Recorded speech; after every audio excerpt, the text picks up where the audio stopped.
So far, you've learned a lot about the tools, supplies, chemicals, and equipment used to maintain a building. Next, we'll put that knowledge into practice and cover primary cleaning strategies. Many of these strategies will be demonstrated using the tools you learned about previously. Remember that every building is unique, with different areas that require different cleaning approaches. Our goal is to provide a consistent method that you can adapt to any building. Remember that every building has a personality. You should clean it as if you own it. There are 5 basic areas of cleaning to focus on. Common areas, which include hallways, lobbies, reception areas, and other areas accessible to the general public. Offices and general work areas, which include individual offices, copy rooms, meeting rooms, and similar spaces. Restrooms, which could include locker rooms and showers. Break rooms, which are areas where people gather to eat and relax and which can get messy. And then specialty areas. These may include warehouses, clean rooms, labs, or other unique spaces requiring specific cleaning procedures. Remember, cleaning starts the moment you arrive at the building.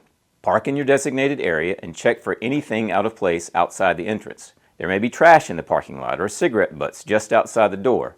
This is the first impression that employees and customers get, so we want it to be clean. Enter the door, lock it, and disarm the security system. Our policy is that only you and your crew are allowed in the building during cleaning. Keep all entrance doors secured and do not allow anyone without a key to enter, even if they claim to work there. We have this policy in place to avoid any kind of theft or damage and to keep you safe.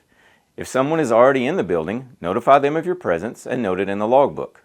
The logbook is used for communication between you and the contact person. Check it first thing for any notes or requests every time you enter the building. Train your crews to check it when they enter the building. Take a picture of any notes in it and send the picture to you so that you can help them respond. You need to know if a note has been left for you. Next, proceed to the custodial closet, which should be already set up and in order for you to take your supplies and start cleaning. One thing I'd like to bring up before we get into these areas is this. To ensure consistency and efficiency, especially when working with a crew, it might be to your benefit to create a checklist for each building. A checklist serves as a roadmap, ensuring that all tasks are completed and helping to reduce cleaning time. We perform 2 types of cleaning, daily cleaning and detail cleaning. Daily cleaning. These are routine tasks performed each time we clean to maintain the building. Daily cleaning tasks include emptying trash, sweeping, mopping, and vacuuming floors, and cleaning restrooms. Detail cleaning. This is deeper cleaning typically done on weekends and during the day when the building is empty. This helps us see the building just as the customer sees it.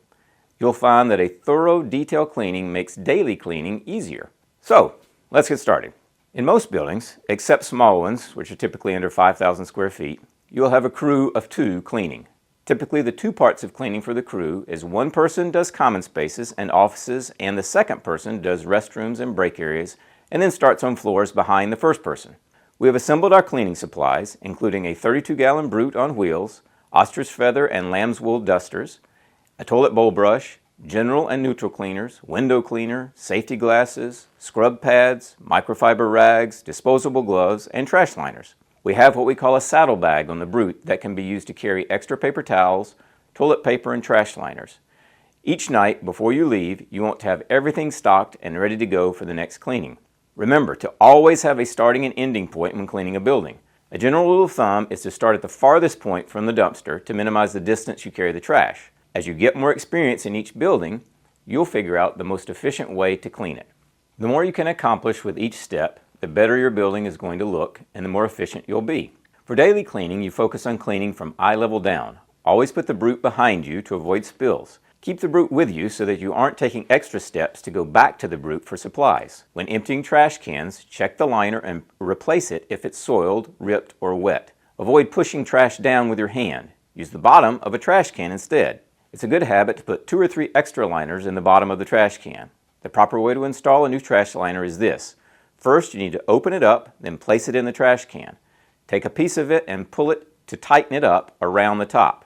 Twist it so that it's fairly tight. Tuck the twist underneath. We call this the triple T. Tighten, twist, and tuck. This will give a nice, neat trash liner. You want as little of the trash liner as possible to show. This process applies to trash cans with lids as well. Always replace the trash can exactly where you found it and hide the tuck out of sight. Dusting should be done lightly to displace dust onto the floor, which will be vacuumed or mopped later. Pay attention to glass surfaces and entrance glass, ensuring they are clean and free of marks. To clean pictures, gently run a lambswool duster over the top in front of them. Adjust their position slightly if needed to remove all dust, then straighten them before moving on. Continue working your way around the building.